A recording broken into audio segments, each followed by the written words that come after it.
ایک عمل میں نے سورہ مزمل کا بتلایا تھا ان عورتوں کے لیے جن کے بچے زندہ نہ رہتے ہوں۔ دوسرا عمل مختصر ہے، پہلے عمل کے مقابل دوسرا عمل مختصر ہے، اس کے لیے آسان سا کام بھی ہے، زیادہ محنت بھی نہیں ہے۔ اس عورت کو چاہیے کہ دیسی اجوائن 5 چھٹاک، دیسی اجوائن 5 چھٹاک اور سیاہ مرچ، کالی مرچ 2.5 چھٹاک لے کر دونوں کو ملا کر پیر کے دن دوپہر کو اول آخر 11 مرتبہ درود شریف اور 40 مرتبہ سورہ والشمس اس طرح پڑھے کہ ہر مرتبہ ایک بار درود شریف پڑھ کر شروع کرے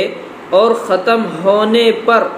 پھر ایک مرتبہ درود شریف پڑھ لے اور پھر ایک اجوائن اور سیاہ مرچ پر دم کرے۔ پھر حمل کے دن سے لے کر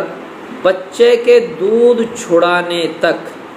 جس دن سے حمل ٹھہرا ہے اس دن سے لے کر جب تک بچہ دودھ نہ چھوڑ دے، دودھ پینا نہ چھوڑ دے، ماں اپنا دودھ نہ چھڑا لے، اس وقت تک روزانہ ایک سیاہ مرچ اور اجوائن، ایک دانہ اجوائن کا، سیاہ مرچ اور ایک دانہ اجوائن کا لے لے، اس کو کھایا کرے۔ اگر بچے کو بھی تھوڑا بہت کھلا دیا جائے تو بہتر ہے،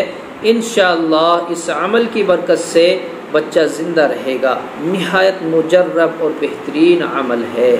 اللہ عمل کی توفیق عطا فرمائے۔